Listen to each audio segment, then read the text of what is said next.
So today we're going on an adventure. We got a very last minute invitation to drive almost 4 hours north and pick up a Christmas present. Follow along.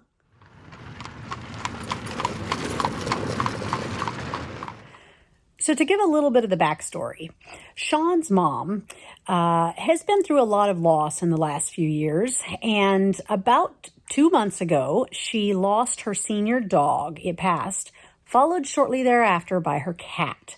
So she has been asking us to help her find a new companion. She just wants a little dog to keep her company, something she can go on walks with and such. We've applied with multiple rescues, and most won't even call back. I don't even know why. I don't know if they're understaffed. So not to, speak poorly of them in any way, but it's just been a frustrating situation. Most of the shelters, I think 80% of the dogs were pit bull crosses, and most of the others were just large breeds. And that's not something she can handle. She's a very tiny woman herself. So the search continued. Well, I have a friend who works with a rescue. So she's taking a bus. They're driving around the state of Missouri to these different puppy mills that are closing down, and they're trying to rescue as many dogs as they can. A few of the dogs are already claimed by other rescues. They're kind of dividing them up, but she has a couple available that aren't claimed. So she offered to let me kind of look through and see if any might suit the bill. So Michaela and I think we're going to let Kyla tag along. We're going to load up and head north and see if we can find the perfect dog for my mother-in-law. Well, the van full of dogs just pulled in. I think they said they have 81 dogs and puppies on this bus. So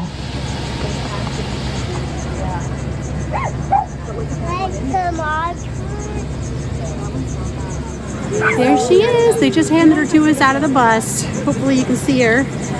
She smells. So I think the first thing we'll be doing is getting a bath. Right? You want to see? What do you think? Just pet her. Just pet her. She's scared. Yeah. All right. Well, let's figure out what to do and we'll head home.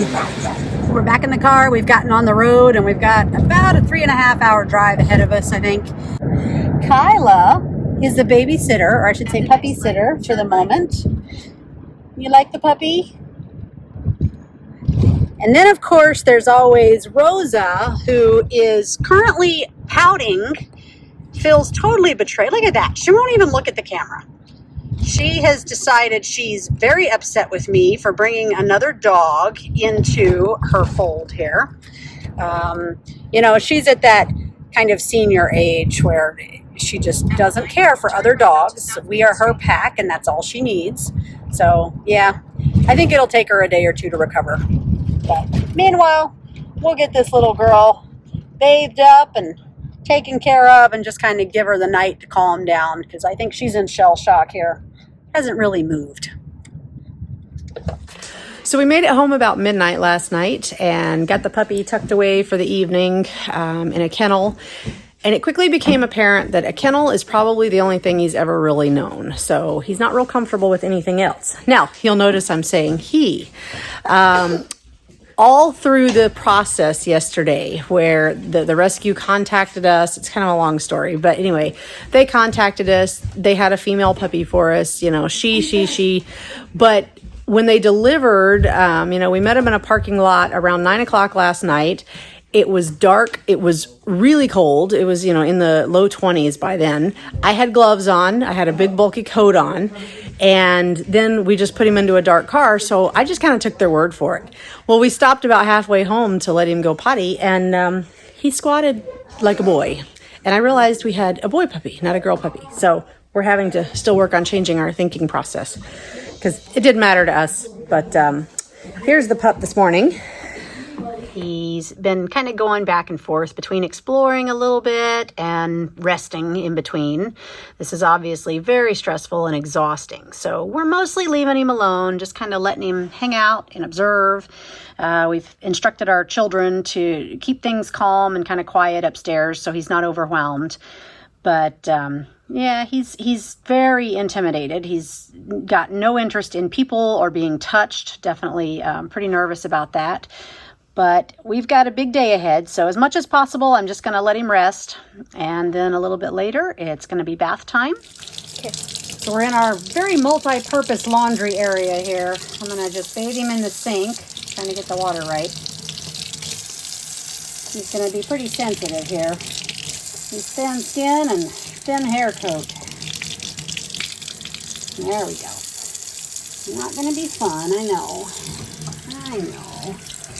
We'll make it as quick and painless as possible, huh?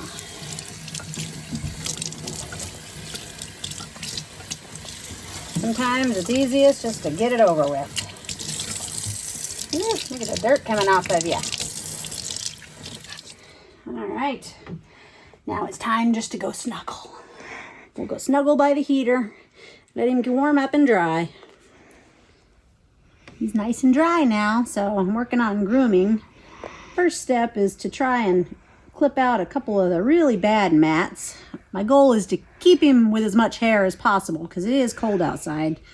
But and we'll let my mother-in-law determine how she wants the haircut later. But he's proving to have some pretty sensitive skin. He's never been groomed before, so this is going to be a rough process. So I'm cutting out the worst of the tangles, and then I'll work on brushing him here in a second. So this may take a while. All right, we're finally done with the first grooming here. He did really well. I just took it easy, and it's only been really probably about 30-45 minutes. I gave him a few breaks, and the mats were not nearly as bad as I thought they were. So I was actually able just to kind of hand clip them out, so you can't really even tell that I cut much. So he's got that fluffy little puppy coat. But boy, I tell you, he is all hair, but so soft. Right? So I managed to buy the tiniest little collar they had at the pet store. I'm just hoping it fits. Get it apart so little. All right, let's see how this works here. Yet, I think that works. Now you're a collared house pet. How about that? I'm not sure he's impressed. Well, we've had a lot of fun. It's been 4 days since we brought this little guy home. And for those of you who may be wondering, Rosa did forgive me. It only took about a day or so, and she accepted the new puppy, and she's actually been playing with him a little bit, helping him come out of his shell. It was really quite heartbreaking in that first day or two. He was terrified. But fortunately, he started coming out of his shell. Another thing we noticed was he was very wobbly on his feet. Inside, he just seemed very weak for a day or so. And anytime we took him outside, he would trip, stumble, fall over. He just didn't move very much. And we were actually concerned he might have some kind of neurological problems. But then he started improving rapidly. So now our theory is this poor little guy may have never left a kennel in his life. Maybe it was a larger dog run with a concrete floor at best, but he had never been outdoors, I'm pretty convinced, because he had no idea how to handle natural terrain with all the lumps and bumps and dips. But in any case, he's doing great now. He goes outside, he explores, he chases us down the driveway, and he's learning how to be a puppy. So another issue was he was pretty terrified of people, as you saw, and he quickly, thankfully, fell in love with our 4-year-old daughter. Now, my theory is because she's very small and she's very gentle with animals, so she didn't intimidate him like a full-size person did. But he has come around. He accepts everybody now as long as we don't approach him too quickly. Then he'll kind of cower. So tomorrow he'll be going to the vet for a good exam, and we also want to verify his age. We've decided not to wait till Christmas, and we are going to surprise my mother-in-law a little early with this guy. Her birthday's just around the corner, so she's going to be getting a birthday gift, and I think she's going to love him. I ran by to get you a gift. What is it? Oh, what is it? Oh, who is this? This is Mickey. Hi, Mickey. Oh, Mickey. Doesn't he look like Uncle Mickey? He does look like Uncle Mickey. Well, He's a little Pomeranian poodle cross. And he's stuck in the bag. And he's stuck in the bag. There you go. There you Yeah. go. Yeah, But he was a mess. He had mats all over him. He smelled. Oh. I don't think he'd ever been out of a crate. He How couldn't. old is he? They think, and I just picked him up from the vet. He's on your account now at the vet clinic. Okay. And I got a puppy pack for you. They think he's about 12 weeks. Oh, is that young? Yeah. He's 6 pounds. Mm-hmm. And Do you like being here? well, that was a great adventure. I really appreciate my wife spending all that time and effort to take care of my mother. And really, 2 lives have been changed. That little dog now has a great, loving home. And my mother now has a companion, and she's very lonely up there. So they are having a ball together. Well, thanks again for watching. If you haven't subscribed, please do so. And if you have subscribed, please leave a comment. We love to read them.